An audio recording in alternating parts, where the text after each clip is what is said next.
The night I met Austin, I should have known things were going downhill. Looking back, everything feels so damn obvious now, but in the moment, you never see it. I had married Marissa a little over 3 years ago, back when life seemed simple. We both worked, built a decent life together, no kids, no massive drama at least. That's what I thought. I run a small logistics company in town. Nothing flashy, but it paid the bills and gave us a comfortable enough life. Marissa worked as an executive assistant at one of the big corporate offices downtown. She loved her job, or at least she pretended to. To be honest, I never asked too many questions about her work. I guess I took things for granted. Her boss, Austin, came up in conversations now and then, but it never seemed like a big deal. He was just there, in the background, like a piece of furniture. It wasn't until Austin threw a party for some work thing that things started feeling off. She had mentioned it casually. "Oh, Austin's having a party this weekend. It's more for the office folks, but you can come if you want." Something in the way she said it, like she was almost hoping I'd say no, bothered me. But I shrugged it off. She worked hard, and maybe she just didn't want to mix her personal life with work. I figured I'd go, show up, smile, be the supportive husband, and let her have her moment. Austin's place was a mansion, the kind that screamed new money. Everything about it felt excessive. The pool, the marble floors, even the chandeliers looked like they cost more than my house. When we got there, Marissa immediately slipped into her office mode, chatting with co-workers, laughing at lame jokes, while I felt like a fish out of water. No one knew me, and honestly, no one cared. Then, the night took a turn. Austin, this smug bastard with too much cologne and a grin that could melt steel, decided to get a little too friendly. He'd had a few drinks, and the more he drank, the more obnoxious he became. He started by making some offhand comments about us little guys. People who didn't have the luxury of million-dollar homes. I could brush that off. Rich assholes are going to be rich assholes. But then he started in on me. "You know, Marissa's lucky to have you," he said, slurring his words just enough to make it annoying. "Most women in her position would be looking for someone, let's say, a little more ambitious." He winked, as if I was supposed to be in on some joke. Marissa stood next to him, drink in hand, laughing. Not the polite kind of laugh either, no, this was her full-on, belly laugh. The kind I hadn't heard in months.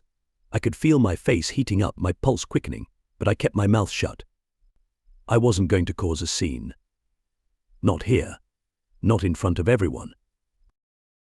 Austin kept going, making joke after joke at my expense, calling me a hard-working guy, but saying it in a way that felt like a dig, not a compliment. I was the simple man, the one who didn't understand the finer things in life. It was humiliating. And Marissa just kept laughing. Each chuckle, each sideways glance at Austin like he was the funniest guy in the world, tore me apart. When the party finally ended, we rode home in silence. I couldn't bring myself to say anything. I didn't know where to start. Should I have confronted her there? Yelled? Asked why she let him treat me like that? My head was spinning with questions, none of which had any clear answers. These passed, but the bitterness stuck with me. Austin's comments replayed in my head like a broken record. Worse than his insults was Marissa's laughter, the way she had stood there and let him humiliate me. I started noticing things after that night. Little things that didn't add up. She'd come home late from work more often than usual, always with a vague excuse. Oh, we had a late meeting, or Austin wanted to go over some reports. But her stories felt rehearsed, like she was making them up on the spot. Then there was her phone. She never used to be glued to it, but now, she was constantly checking it, turning the screen away from me whenever I got too close. At night, I'd wake up to see her scrolling through messages or emails, always quick to put it down when I stirred. I'm not a jealous guy by nature, but something wasn't right. It gnawed at me, the way a loose thread on your shirt bothers you until you finally pull at it. Only this wasn't some loose thread, this was a noose tightening around my neck. Every part of me wanted to confront her, ask if something was going on with Austin, but I held back. Maybe it was pride, maybe fear. I didn't want to be that guy, the paranoid husband. Still, I couldn't shake the feeling that something had changed between us. We stopped having the easy conversations we used to. Our dinners became quiet affairs, filled with awkward silences and half-hearted smiles. Even when we were together, she felt miles away. One night, after a particularly long day, I decided to ask her about Austin. I didn't want to seem accusatory, so I kept it light, casual. "You and Austin seem pretty close at work." "Huh," I said, keeping my tone neutral. Marissa looked up from her phone, her eyes narrowing slightly. "What's that supposed to mean?" "I just noticed you talk about him a lot. Seems like you two spend a lot of time together." She gave a short laugh, almost like I'd said something ridiculous. "He's my boss, Michael. Of course I talk about him. And we spend time together because, work." "Yeah, I get that. I hesitated, searching for the right words. "I just want to make sure everything's good between us. With work and everything." Her expression softened, but there was a flicker of something else, annoyance maybe. "We're fine. Stop worrying about it, okay?" I nodded, not wanting to push it further. But the unease settled deeper in my gut, like a stone that wouldn't stop sinking. It didn't take long before things started escalating. Austin wasn't just her boss, that much was becoming clear. He was something more. Maybe it was the way she mentioned him in passing, like he was always in the back of her mind, or the way her voice softened when she talked about their late meetings. Something about it felt off. But again, I kept quiet. Marissa and I hadn't been intimate in a while. At first I chalked it up to stress. Work had been crazy for both of us, and I wasn't exactly in the mood after the humiliation at Austin's party. But then the excuses started rolling in. The tension between Marissa and me only grew thicker after that night. It wasn't one of those things you could brush off. It gnawed at me, always there in the back of my mind, like a splinter you couldn't quite dig out. Our relationship was starting to feel like a house of cards, one wrong move, and everything would come crashing down. Marissa had always been a social butterfly. That was part of what drew me to her in the first place. She could walk into any room, flash that smile, and immediately have people eating out of the palm of her hand. At the beginning of our marriage, I loved that about her. It made me feel lucky, like I had something other people wanted but couldn't have. But now, that same charisma was a threat. She seemed more distant, and I couldn't help but wonder if that charm was being used on someone else. On Austin. We'd gotten into a routine, or rather, Marissa had. Work late, come home, barely acknowledge me, head to bed, rinse, repeat. It was like living with a ghost. I'd be sitting on the couch, and she'd come in, eyes glued to her phone, barely noticing I was there. When I'd try to talk to her, it felt like she was always 1,000 miles away, her mind somewhere else. Or with someone else. The more I observed, the more I started piecing things together. There was a time when we'd both be up late at night, watching whatever Netflix show we were hooked on at the moment, but that had faded. Now, she was staying out later, claiming work was demanding more of her time.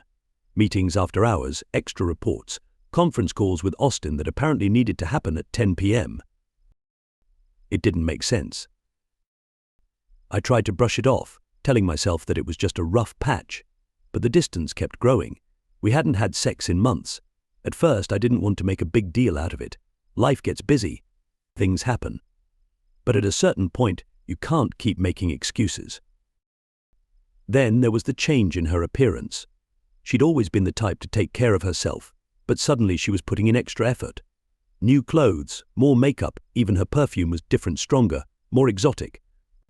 It wasn't the Marissa I'd been waking up next to for the past few years. It was someone new, someone who seemed like they were trying to impress, but it wasn't me she was dressing up for. One Saturday afternoon, she was getting ready to go meet some friends from work. I was sitting at the kitchen table, watching her as she stood in front of the mirror in the hallway, putting on her makeup. She looked stunning, no doubt about that, but it felt wrong. I decided to test the waters.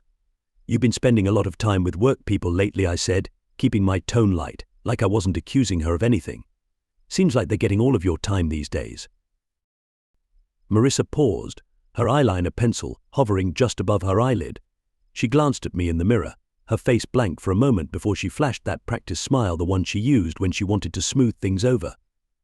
"Yeah, it's been busy. Austin's been pushing a lot more projects lately, and I have to keep up. You know how it is." That name again. Austin. "Yeah, I know how it is," I said, forcing a smile. "It's just, you've been working a lot of late nights. I feel like I barely see you anymore." Her smile faltered, just for a second, before she turned back to the mirror, finishing her makeup with quick, precise strokes. "It's just for now, Michael. Things will slow down soon. Don't worry, okay? She didn't look at me when she said it. She didn't have to. The lie was thick in the air, and we both knew it. It wasn't just the late nights and the new clothes. It was her phone, always buzzing with messages. When we were together, she'd keep it face down on the table, like she didn't want me to see what was coming in. And whenever I asked who was texting, she'd give me the same answer. Oh, just work stuff, always work stuff. I started to hate that phrase. One night, I couldn't take it anymore. She was in the shower, her phone sitting on the nightstand. My heart pounded in my chest as I stared at it, debating whether I should pick it up. I'd never been the kind of guy to snoop. I'd always trusted her. But something in me snapped. I grabbed the phone and unlocked it. There were texts from Austin, hundreds of them. Some were about work, sure, but then there were others. Messages that went far beyond any professional relationship. Flirty, playful, intimate. One in particular made my stomach churn. Austin last night was incredible. I can't stop thinking about you. I felt my world collapse in that instant. The message was from just 2 nights ago. On one of her so-called late work nights, the bile rose in my throat as I scrolled through more texts, each one confirming what I'd feared. They weren't just co-workers, they were something more. They had been for a while. I heard the water stop in the bathroom, and panic set in. I quickly placed her phone back where it was and sat on the edge of the bed, trying to calm my breathing, trying to act normal. But inside, I was a storm of anger and betrayal. When she came out of the bathroom, she didn't notice anything. She was humming to herself, wrapped in a towel, and for a brief second, I wanted to believe that maybe, somehow, I was wrong. Maybe this was all some misunderstanding. But I knew better. The texts didn't lie. For the next few days, I tried to keep it together, tried to pretend like nothing had changed. But the anger festered. I started drinking more, coming home later myself, avoiding her as much as she was avoiding me. We were living in the same house, but we were worlds apart. Finally, it all came to a head one evening when she came home late again, reeking of perfume and wine. She barely looked at me as she tossed her purse on the counter and headed straight for the bedroom. Something inside me snapped. I followed her into the bedroom, my heart pounding. "We need to talk, Marissa." She looked at me, surprised by the urgency in my voice. "What's going on?" "What's going on?" I repeated, my voice rising. "You tell me. You've been lying to me for months. I know about you and Austin." Her face went pale, the blood draining from her cheeks. For a moment, she didn't say anything. Then, with a shaky breath, she whispered, "It's not what you think, Michael. Don't lie to me. I saw the texts. I know what's been going on. Just tell me the truth for once." She stood there, frozen, her eyes wide with shock. It was like the world had stopped, and we were standing on the edge of a cliff, waiting to see who would jump first. Finally she spoke, her voice barely a whisper. "I'm sorry." 2 words. That was it. 2 words, and everything we'd built together crumbled into dust. I didn't say anything. I couldn't. All I could do was stand there, feeling the weight of her betrayal crash down on me like a tidal wave. The words hung in the air between us. "I'm sorry," she had said, but what did that even mean anymore? Sorry wasn't going to fix what she'd done. Sorry wasn't going to erase the months of lies, the humiliation, the late nights she spent with him, Austin. I could feel my pulse pounding in my ears, and for a second, I couldn't move. I couldn't think. Marissa stood there, frozen, staring at me like a deer caught in headlights. Her eyes flickered with panic, as if she was scrambling to figure out what to say next, how to salvage this moment. But it was too late for that. There was no coming back from this.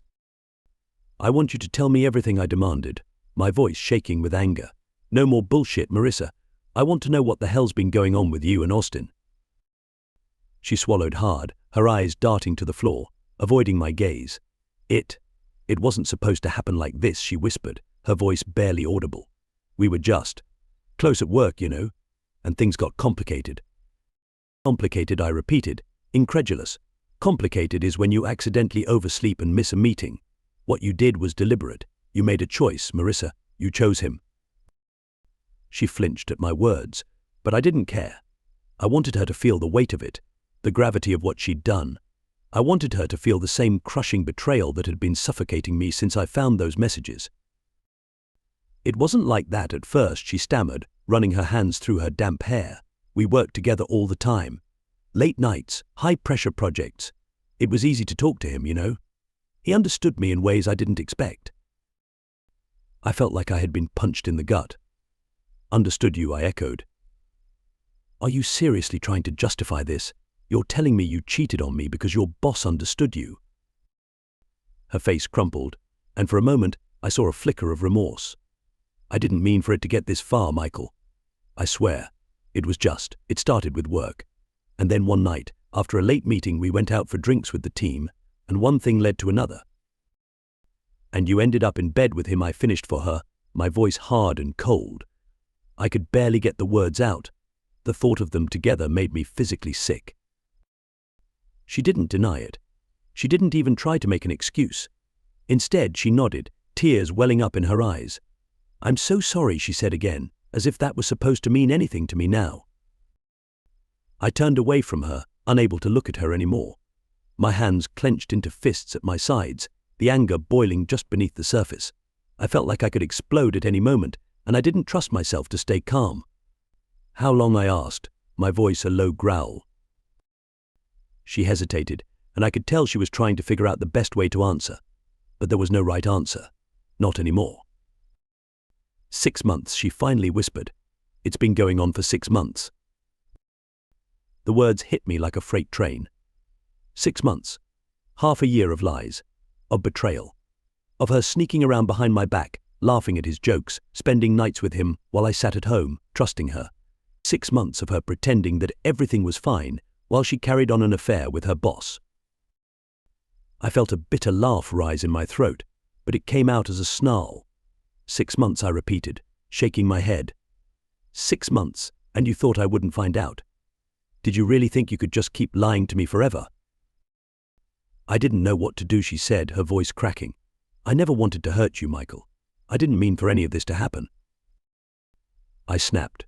Didn't mean for it to happen? Are you fucking serious right now? You didn't accidentally sleep with him. You didn't accidentally spend months sneaking around with Austin behind my back. You chose this, Marissa. You made these choices every single day. She broke down then, the tears streaming down her face as she sank onto the bed, her hands covering her face. I'm sorry, she sobbed. I'm so sorry. I stood there, watching her cry, feeling nothing but a cold emptiness. The Marissa I had fallen in love with was gone. She'd been replaced by someone I didn't even recognize anymore, someone who had betrayed me in the worst possible way. There was no fixing this, no going back to how things were before. I'm leaving, I said quietly, my voice devoid of emotion. Her head snapped up, her tear-streaked face full of panic. No, Michael, please, we can fix this. We can go to counseling, we can. There's nothing to fix, I interrupted. You made your choice, and now I'm making mine. I grabbed my jacket from the chair and walked out of the bedroom. Marissa followed me, still sobbing, pleading with me to stay. But I was done. Done with the lies, the betrayal, the humiliation. I couldn't stay in this house, in this marriage, knowing what she had done. As I stepped out the front door, I could hear her crying behind me, but I didn't look back. I couldn't. I didn't even know where I was going, but I needed to get out. I got into the car, my hands shaking as I gripped the steering wheel, and just drove. The city blurred past me as I sped down the highway, my mind racing with everything that had just happened. 6 months. 6 months of her sneaking around with Austin, lying to my face, pretending like everything was fine. The anger burned inside me like a wildfire, consuming everything in its path. I wanted to scream, to hit something, to make someone pay for what had been done to me. After what felt like hours, I pulled over at some random, deserted rest stop on the side of the highway. I sat there in the car, staring blankly out at the darkness, my mind a whirlpool of rage and confusion. I didn't know what to do next. All I knew was that I couldn't go back to Marissa. Not after this. I couldn't trust her anymore. And without trust, what was left? I pulled out my phone and scrolled through the contacts until I found the one I needed, my lawyer. I wasn't ready to talk yet, but I knew I'd need him soon. I wasn't going to let Marissa walk away from this without consequences. If she thought she could betray me and just move on with her life, she was dead wrong. For now, I needed to clear my head, figure out my next move. But one thing was certain: I was done being the trusting, loyal husband. That man had died the moment I read those texts. In the back of my mind, I started planning. I wasn't going to let Marissa or Austin get the best of me. No matter how this played out, I was going to come out on top. The betrayal had been revealed, and the fallout was only just beginning. I drove for hours that night, mind racing, unable to quiet the storm raging inside me. It was like the life I thought I had, the marriage I'd been holding onto, had been ripped apart in an instant. Everything felt surreal, like I was watching someone else's disaster unfold while I stood on the sidelines, helpless. I ended up at a cheap motel on the outskirts of town. The kind of place with flickering neon signs and paper-thin walls. It was far from home, far from her, and that's all I cared about at the moment. I didn't sleep much. The anger and betrayal gnawed at me, keeping my blood boiling even through the dead hours of the night. Every time I closed my eyes, I saw them together, Marissa and Austin. The late nights, the text messages, the lies. I kept hearing her voice, whispering those words over and over. It wasn't supposed to happen like this. It didn't matter. It had happened, and there was no going back. By morning, I had made my decision. I wasn't just going to leave quietly. No, if she wanted out, she was going to lose everything. She was going to pay for what she had done, one way or another. The next day I met with my lawyer, Tom Larson, an old college friend who had seen me through a couple of business disputes. He wasn't the warm and fuzzy type, but he was a bulldog in court. That's exactly what I needed now. "Mike, I can't believe this shit," he said, leaning back in his chair, shaking his head as I laid out the story for him. 6 months. And she thought she could just keep that under wraps? What the hell is wrong with people? "Tell me about it," I muttered, running a hand through my hair. "I'm done, Tom. I want out, but I'm not leaving empty-handed. I'm not letting her walk away with the house, the savings. None of it." Tom nodded, already flipping through the notes he'd jotted down during our conversation. "We'll make sure she doesn't. Does she even know you've found out yet?" "Yeah," I said, my jaw clenching as I remembered Marissa's pale face when I confronted her. "She knows.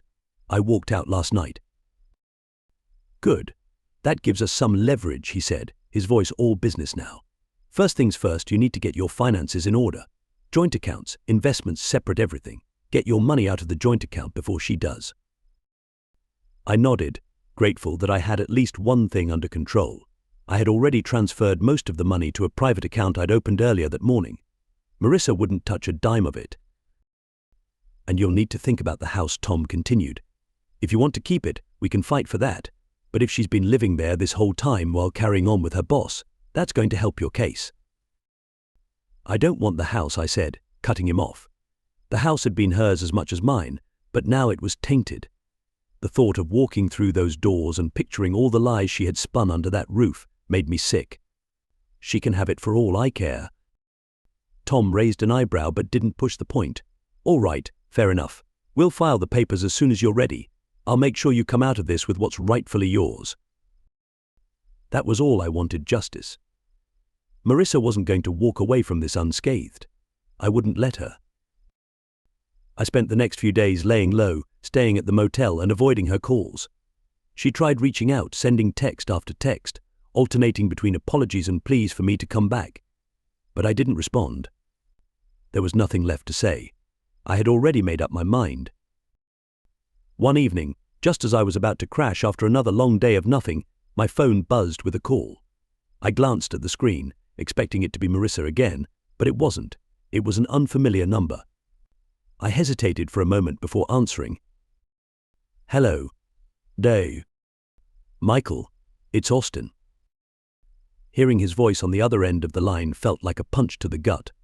I gripped the phone tighter, my knuckles turning white. "What the hell do you want?" There was a brief pause, and when he spoke again, his voice was calm, almost smug.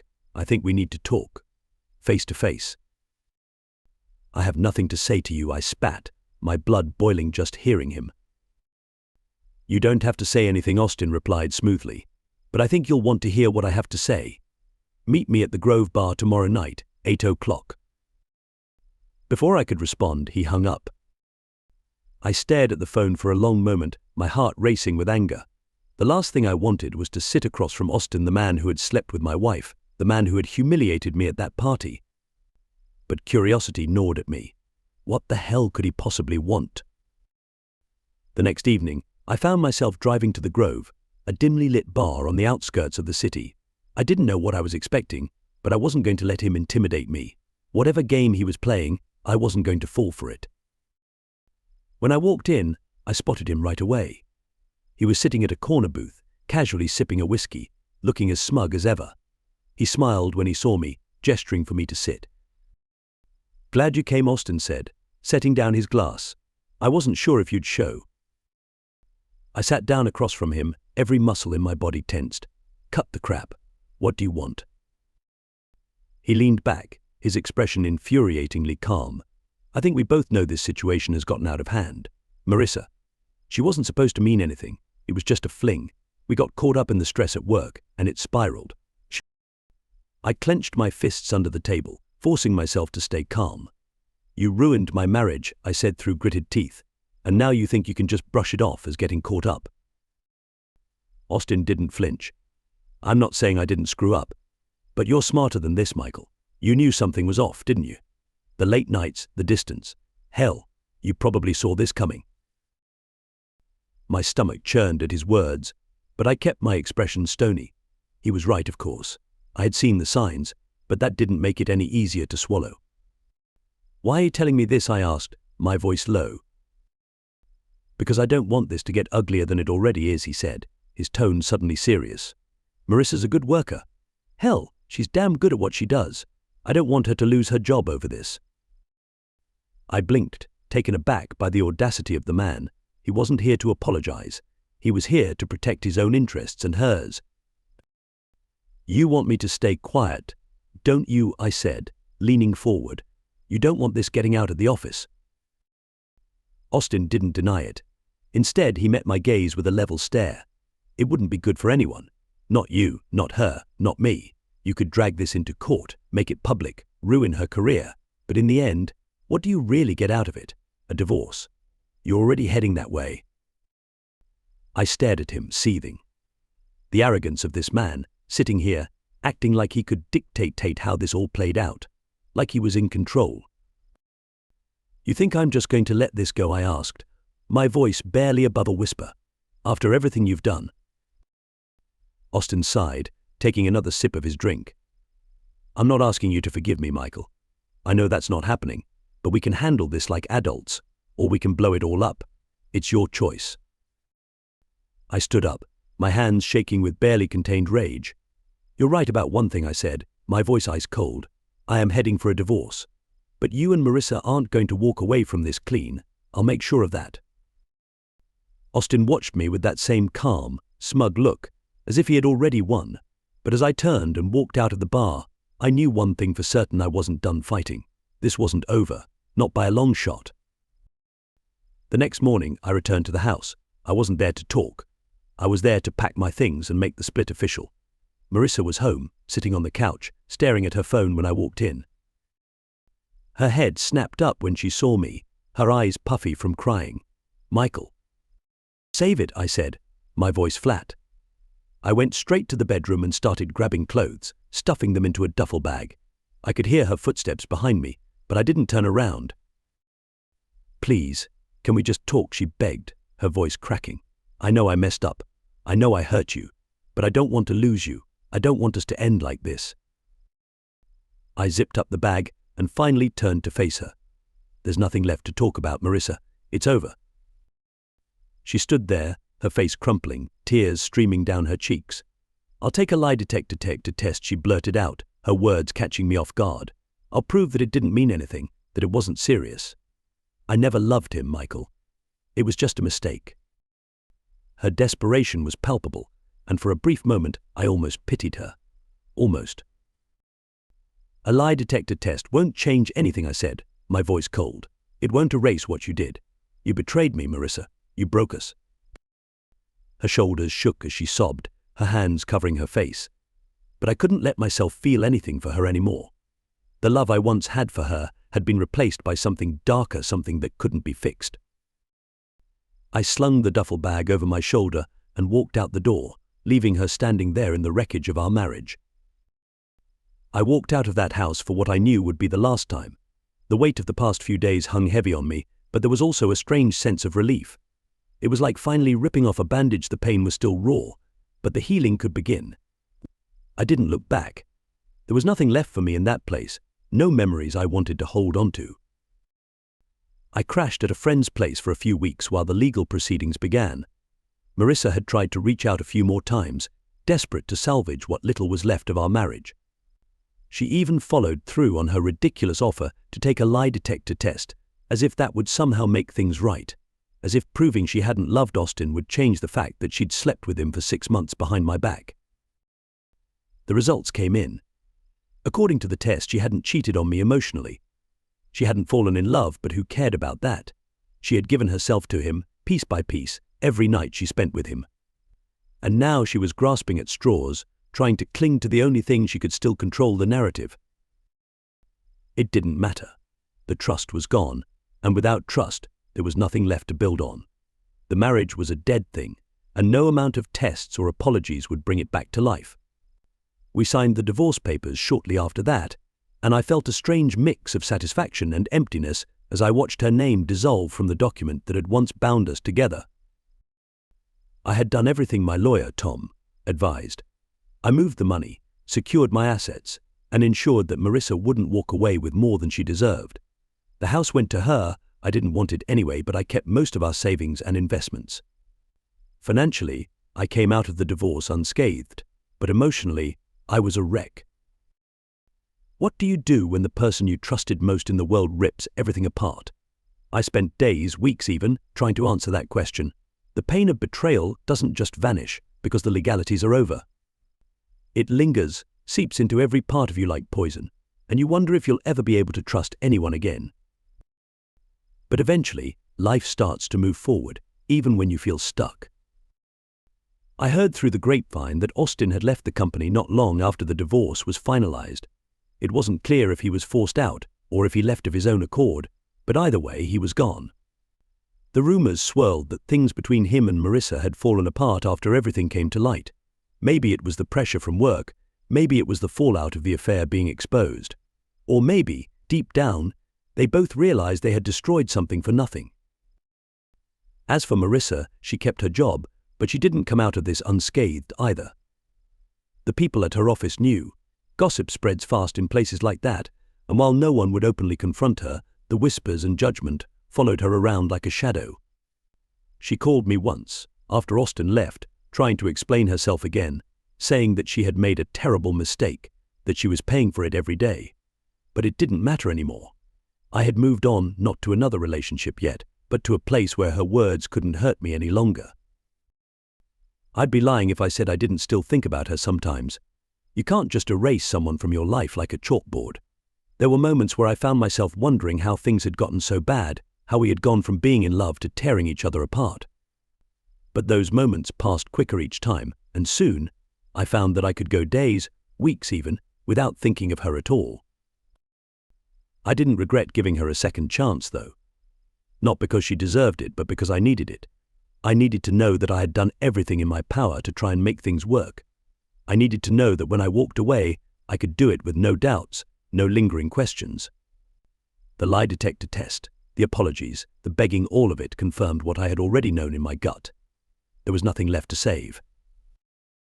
In the months after the divorce, I started focusing on rebuilding myself.